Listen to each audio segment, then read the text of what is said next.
Welcome students. तो आज मैं आपके लिए एक नई वीडियो लेके आया हूँ और जो ये वीडियो है ये बहुत ही ज़्यादा इम्पोर्टेंट होने वाली है। इम्पोर्टेंट इसलिए होने वाली है क्योंकि जो टॉपिक है वो काफ़ी ज़्यादा रीसेंट है, अभी अभी हुआ है और अभी अभी हुआ है इलेक्शन। तो इलेक्शन के ऊपर जो है ये वीडियो है, इलेक्शन इन JNK के ऊपर। ये आपके सिलेबस में जो है JNK के हिसाब से भी पूछ सकता है, आपको करंट अफेयर्स के हिसाब से भी पूछ सकता है और इसी का जो टॉपिक है वो स्टैटिक में से बना के मिक्स करके क्वेश्चन भी पूछ सकता है। ठीक है, तो अगर हम इलेक्शंस की बात करें तो आप लोगों को पता है कि अभी अभी जो है इलेक्शंस हुए हैं। तो सबसे पहली बात तो आपको याद रखनी है कि जो इलेक्शंस हैं वो इलेक्शंस करवाता कौन है। तो इलेक्शंस करवाता है इलेक्शन कमीशन, है ना। एक इलेक्शन कमीशन होती है जो इलेक्शंस को करवाती है। और ये इलेक्शन कमीशन के लिए एक आर्टिकल आता है, जिस आर्टिकल का नाम है आर्टिकल 324। ठीक है, आर्टिकल का क्या नाम है? आर्टिकल है 324, जिसके अंडर इलेक्शन कमीशन आती है और इलेक्शन कमीशन क्या करती है? इलेक्शंस करवाती है। ठीक है, इसके बाद एक और इंपॉर्टेंट आर्टिकल है जो आपको याद रखना है, क्योंकि आप सभी लोगों ने वोट डाला होगा, है ना। तो राइट टू वोट अगर आप लोगों से पूछ ले कि बताओ भैया राइट टू वोट किस आर्टिकल के अंदर आता है, आई बात समझ में? तो ये भी एक इंपॉर्टेंट क्वेश्चन आता है। तो इसमें आप लोग याद रखेंगे आर्टिकल 326 जो है, it grants right to vote. ठीक है, और अब पहले जो राइट टू वोट था वो एक फंडामेंटल राइट था, अब ये फंडामेंटल राइट नहीं है, ये अदर कॉन्स्टिट्यूशनल या अदर स्टैट्यूटरी राइट्स में आता है, जो आर्टिकल 326 में आपको मिलेगा। ठीक है, इलेक्शन हो गए हैं। अच्छा, इलेक्शन हुए, इलेक्शन कमीशन ने करवाया, आप लोगों ने वोट दिए। तो यहां से एक क्वेश्चन ये बन सकता है कि कितनी सीटों के ऊपर इलेक्शन हुए। ठीक है, तो नंबर ऑफ सीट्स जिनके ऊपर इलेक्शन हुए हैं वो भी आपको याद रखनी है कि नंबर ऑफ सीट्स जिनके ऊपर इलेक्शन हुए हैं वो कितनी है? 90 है। कितनी है? 90 है। अच्छा, उसके बाद जो एमएलएज हैं, नंबर ऑफ एमएलएज जो कि नॉमिनेट हुए हैं वो कितने हैं? नॉमिनेट हुए हैं एमएलएज वो हैं 5। और उसके बाद आपके पास बच गए वो है पीओके की सीट्स, है ना, जिनके ऊपर इलेक्शन नहीं हुआ है, वो कितनी है? 24। तो टोटल यहां से आपके पास कितनी सीट्स हो जाएंगी? 90, 5 95 और 24 119। ठीक है, तो देखो इसको याद कैसे रखेंगे कि 119 सीट्स हैं। तो मान लो कि आप लोग भूल गए एग्जाम में कि 119 टोटल सीट्स थी, आप लोगों ने आज पढ़ा और आप एग्जाम तक भूल गए। तो आपको सोचना है कि मैं कैसे याद करूं, और फिर आपके साथ कुछ जादू होगा और जादू के बाद एकदम से आपको याद आ जाएगा कि नंबर ऑफ सीट्स कितनी है। यानी कि अचानक से क्या हुआ है, तुम्हें याद आ गई है। ठीक है, तो तुम्हें याद आई है। ठीक है, किसकी याद आई है कि नंबर ऑफ सीट्स जो है वो कितनी है। आई बात समझ में? तो याद को तो रहन दो, आई ना, आ गई। आ गई तो इसमें देखो ए कितने नंबर पे होता है? 1 पे। ये जो दूसरा ए है ये भी कितने नंबर पे होता है? 1 पे। और आई कितने नंबर पे होता है? 9 पे होता है। तो बस 119 जो है वो क्या हो जाएंगे? आपकी टोटल सीट्स हो जाएंगी। तो याद रखना कि याद आई।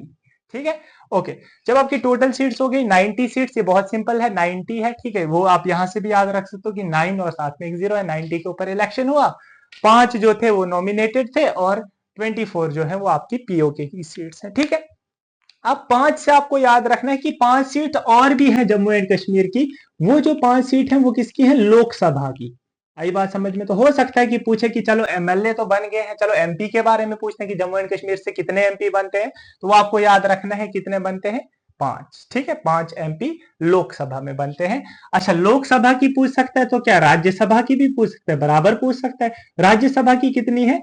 5 से 1 कम है, 4 सीटें हैं।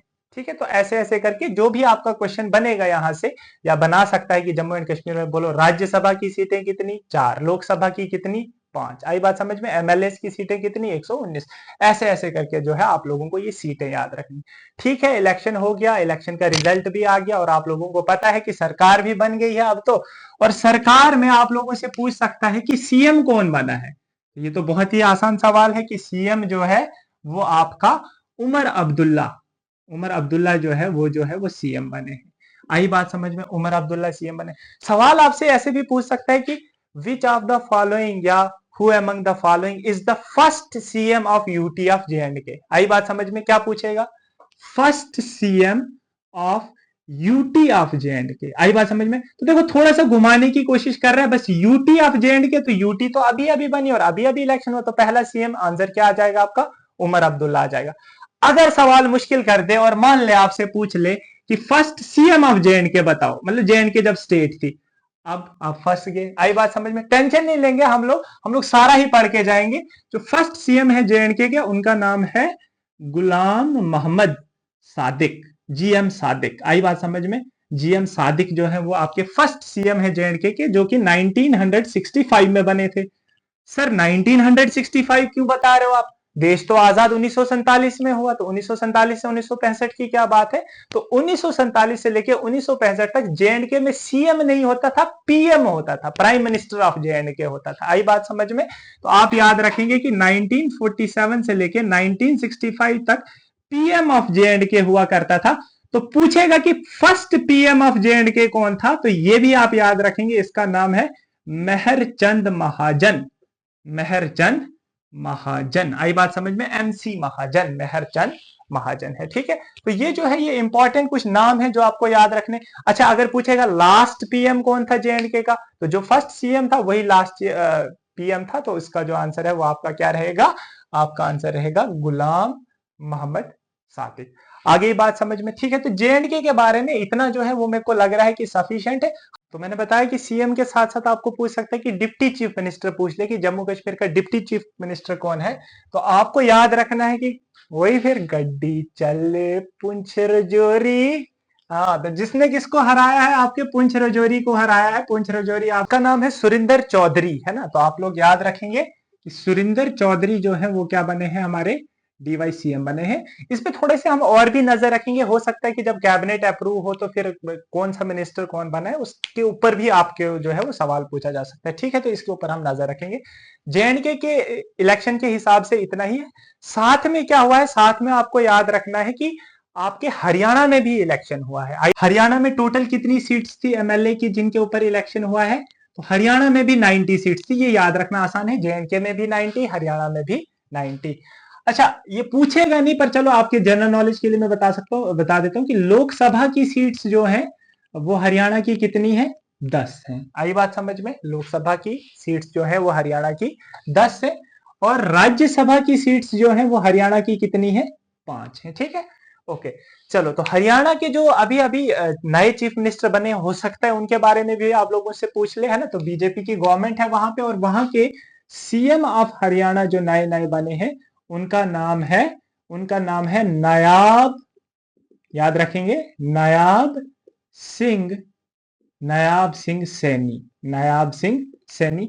तो देखो, अगर आपको इसको याद रखना हो और मान लो भूल गया, तो नया नया सीएम नायाब। आई बात समझ में? वैसे वो नया नहीं है, उसने पहले भी बीजेपी के 5 साल वहां पे सीएम रहा है, पर हाँ इस बार के इलेक्शन में वो नया है। तो आप लोग ऐसे याद रख सकते हैं कि हरियाणा का नया सीएम, तो नया सीएम कौन हो जाएगा? नायाब सिंह हो जाएगा। ऑप्शन में जो है आपको आसानी रहेगी इसको ढूंढने में। ठीक है, फिर आज के वीडियो को खत्म करते हैं यहीं पे।